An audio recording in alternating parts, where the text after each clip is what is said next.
સતગુરુ મહારાજ કી જય. જેને લાગ્યા સબદના બાણ રે એના પ્રેમે વિંધાયેલા પ્રાણ ભજનમાં મસ્ત રે ના રે રે રે લાગ્યા સબદના બાણ. જેને લાગ્યા સબદના બાણ રે એના પ્રેમે વિંધાયેલા પ્રાણ ભજનમાં મસ્ત રે ના રે લાગ્યા સબદના હે સાહેબ કા ઘર દૂર રહ્યા ને પેશીલા નીકળો.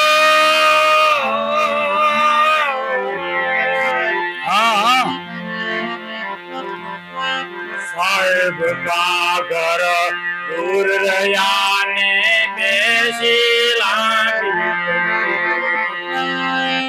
સડે તો રામ રાસ્તા ને પડે તો ધરના ધૂળ મસ્ત રે ના રે લાગ્યા સબદના બાણ. બાણ રે એના પ્રેમ વિંધાયેલા પ્રાણ ભજનમાં કરે ના રે લાગ્યા સબદના બાણ. માખીર બેઠી મોત માથે ને પાકર લપટા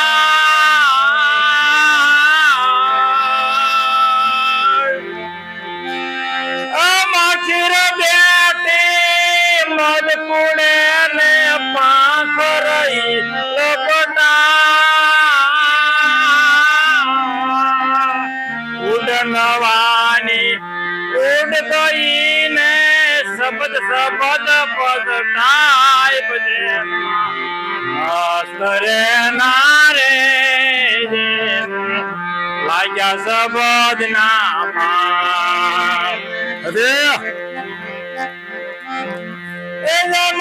લાગ્યા સબદના બાણ રે એના પ્રેમે વિંધાયેલા પ્રાણ ભજનમાં મસ્ત રે ના રે જેને લાગ્યા સબદના બાણ.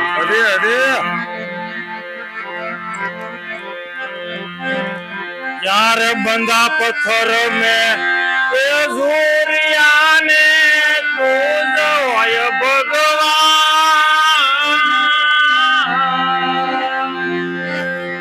ચાર બંધા પથ્થર મેં એ ઝૂરિયા ને તુજમાં હોય ભગવાન.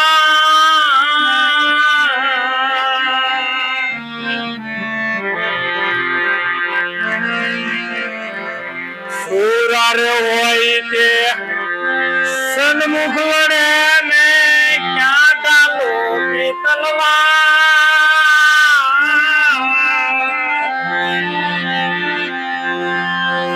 સુરારે હોય સન્મુખ લડે ને ક્યાં ડાલો કે તલવાર.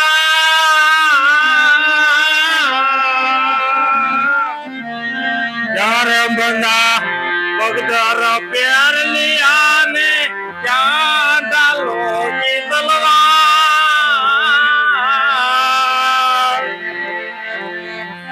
અજને લાગ્યા સબદના બાણ રે એના પ્રેમે વિંધાયેલા પ્રાણ ભજનમાં મસ્ત રે ના રે જેને લાગ્યા સબદના બાણ.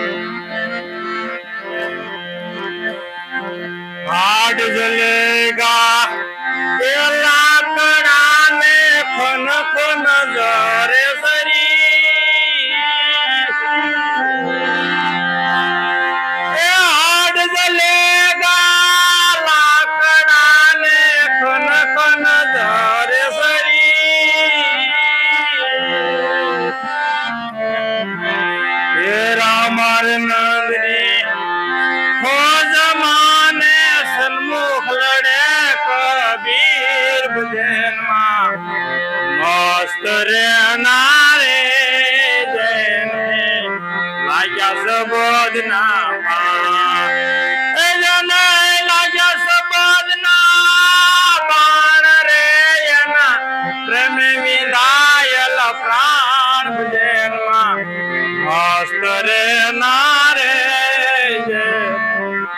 લાગ્યા સબદના પાન એને લાગ્યા સબદના પાન. હવે આ તો કબીર સાહેબ ની વાણી છે કે જેને શબ્દના બાણ વાગે ને એના પ્રેમે પ્રાણ વિંધાઈ જાય છે. બાકી તો કે શબ્દ જ ને, આ બાણ જ નથી અડતું, હવે એમાં પ્રાણ ક્યાં વિંધાય? એટલે ગંગા સતી અહીંયા ચોખ્ખું કીધું, ઓલે પાન બાઈ કે છૂટા છૂટા બાણ કા મારો બઈજી અમથી સૈયા નો જાય. આ કે હૃદય વિંધાણા એટલે ઓલા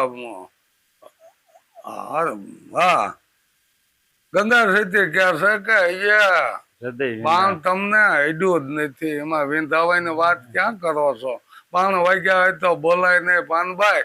એટલે એમ જેને બાણ વાગી ગયા હોય ને એ તો પછી બોલાતું નથી. હીરો મુકશે ના કહે લાખ અમારા મોલ, ઝવેરે હાથમાં જાય એટલે તરત એના મોલ થઈ જાય. એ રીતે વાત કરી છે કે સાહેબ ના ઘર તો બહુ દૂર છે. ઊંચી પેડ ખજૂર ચડે રામ રસ સાક્ષર પડે સકના ચોર, ઘણા પડી ગયા જોવો ને. અત્યારે પહોંચી જાય એવા થોડા પડવા વાળા દાદા અને કહેશે બીજે કડેમાં કે માખી ફરે મધ ઉપર એની પાંખરે લપટાય, ઉડન વાળા ઉડ ગઈ આવડે આ સમજ પસ્તાય કે મારી હવાઈ ઉડી રહ્યો તો સારું હતું, પણ મધ ખાવામાં રહી જાય. આમાં દવ લાગ્યો હતો આવતી. હવે ઉડવા વાળાને ખબર પડી ગયો કે હવે આમાં બળી જઈશું તે ઉડી જાય, ઓલી આ માયાની જાળમાં ફસાઈ જાય. સમજ્યા? એટલે માયા આવી છે ન નીકળવા દે. પછી કે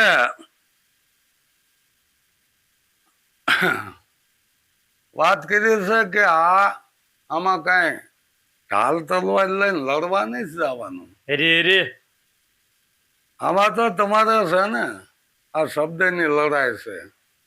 આ જે કઈ મારામારી છે એ શબ્દની છે. કે ક્યાં બખ્તર ક્યાં પ્યારના ક્યાં ઢાલન તલવાર પૂરા હોય જ કે સન્મુખ લડે એ તો આમો આવી જાય.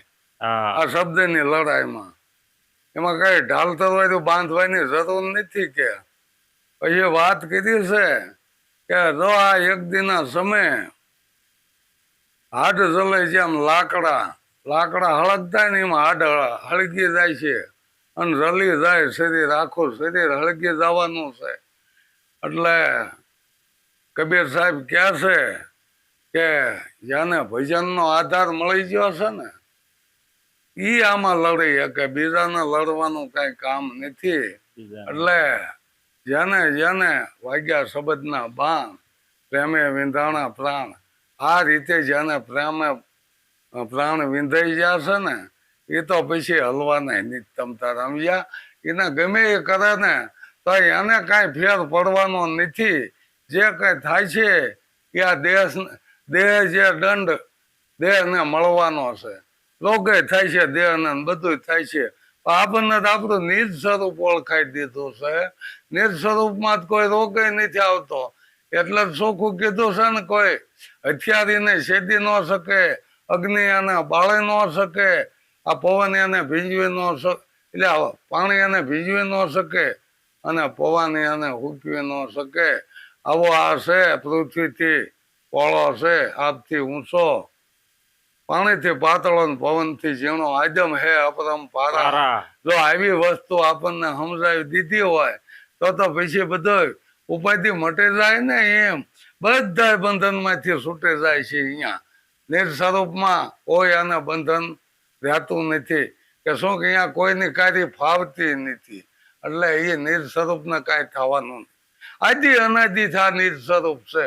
અને સંતો પોકારીને આપણને નિજ સ્વરૂપનું ભાન કરાવવા લઈ જાય છે. એમ આપણે પોતાનું નિજ સ્વરૂપ કેમ નથી થતું કે આપણું લક્ષ્ય નથી. જેને લક્ષ્ય લાગી ગયું છે ને એને નિજ સ્વરૂપનું ભાન થઈ ગયું છે. એ બધા બંધનમાંથી છૂટી જાય છે.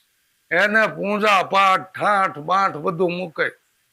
એટલે આવું આ નિજ સ્વરૂપ છે. આની ઓળખાણ થઈ ગયા કેળે એની મસ્તીમાં હોય. પછી એને શું કોઈ ડર નથી રહેતો. આને જ નિર્ભય પદ કીધું.